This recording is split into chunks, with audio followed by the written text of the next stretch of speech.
Selagi utang tidak ada saksinya, utang tidak ada yang menyaksikan, tidak ada saksinya, dan tidak ada hitam di atas putih, maka kita tidak bisa memaksa.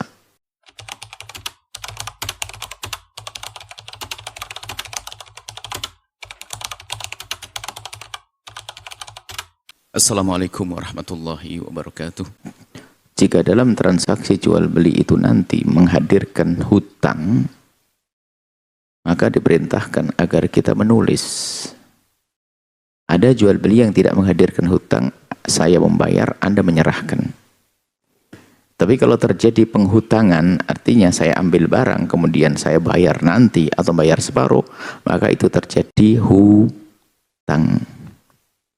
Dan perintah Allah, idza tadayantum bidainin ila ajalin musamma faktubuh. Maka kalau utang itu dicatat. Kalau tidak dicatat nanti, khawatir, mohon maaf ya, kalau tidak dicatat, ini sebab setan berbisik. Selagi tidak dicatat, nggak akan bisa menuntut. Na'udzubillah. Dan memang kita tidak bisa menuntut. Misalnya, keluarga kita ada yang meninggal. Tiba-tiba ada orang berkata, ibumu punya utang ke saya. Kalau nggak ada bukti, nggak boleh Anda turuti, lalu Anda ambilkan dari harta waris. Nggak ada hitam di atas putih. Maka pentingnya catatan. Kenapa?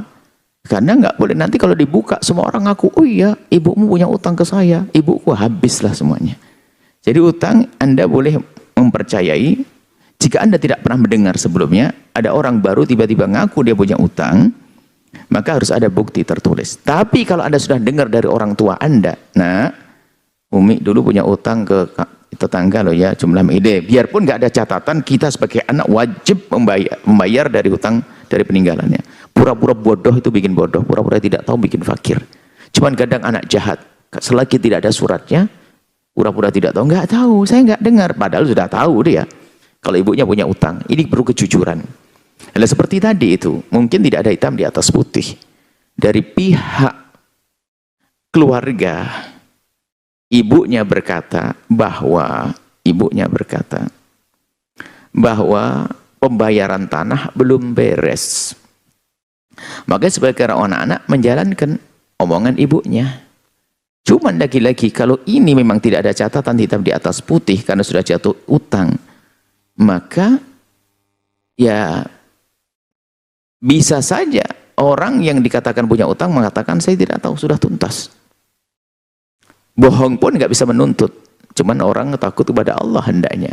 Jangan mentang-mentang nggak ada hitam di atas putih. Oh nggak tahu, sudah tak bayari, sudah lunas, selesai. Maka seorang anak nggak bisa menuntut juga karena nggak ada hitam di atas putih. Tapi sebagai seorang yang punya utang beneran harus jujur di hadapan Allah. Tapi kalau menurutnya memang sudah bayar, ya sudah. Dituntut pun ya Anda sudah bayar kok dan sudah selesai sesuai dengan keyakinannya dia.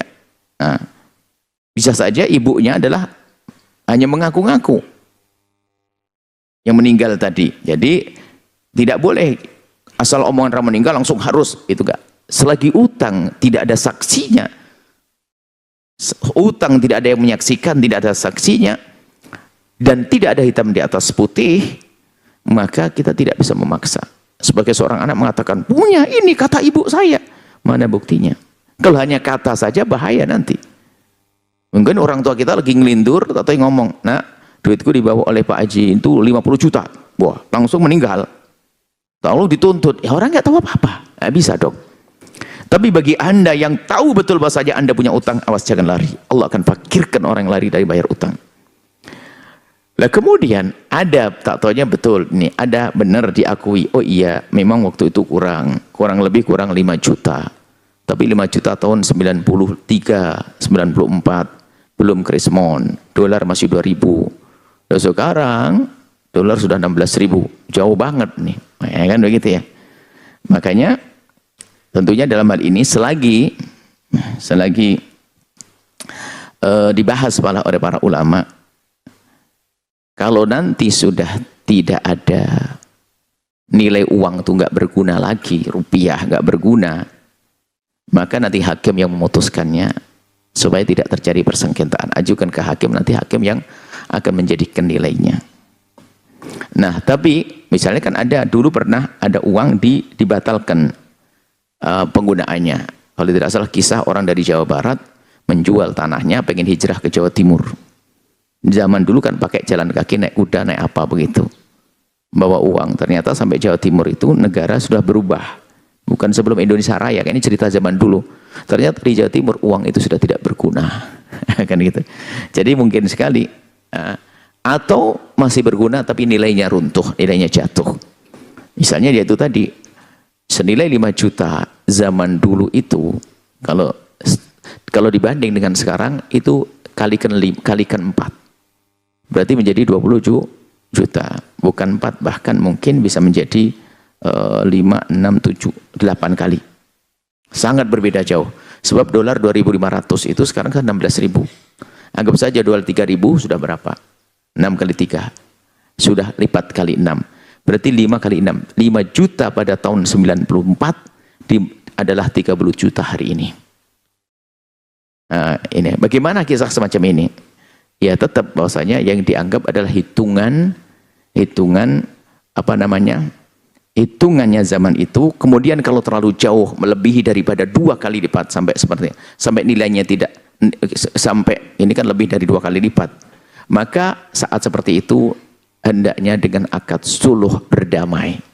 Kan jauh banget, aduh sedikit banget, jauh banget. Atau orang ini kisahnya meminjami.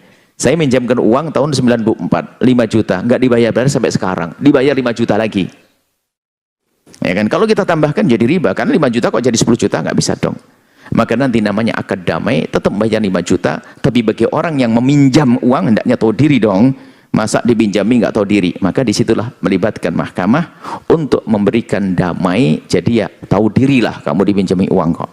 Cuman tidak bisa dipaksa untuk bayar melebihi daripada 5 juta. Maksudnya adalah tetap angka yang dulu dipakai, cuman hendaknya tahu dirilah bagi orang yang telah meminjam tadi, yang beli tanah, ya masa uang dipinjam selama itu kok tidak, bukan menambahkannya, bukan dari permintaan dari yang punya uang, nanti akan jatuh riba. Akan tapi dari pihak mahkamah nanti membuat satu keadilan, namanya suluh dan damai, bukan uangnya tambah seperti itu. Cuman pada dasarnya yang dibayar tetap nilainya dulu, itu saja dulu. Nah, adapun nanti kalau mereka nggak mau, ya sudah, nggak ada masalah, rugi dan sebagainya. Makanya libatkan mahkamah. Mahkamah nanti yang bisa menyelesaikan urusan ini supaya tidak terbuka celah urusan riba. Seperti itu. Semoga Allah menjaga kita semua dari hal-hal yang seperti itu. Riba, naudzubillah.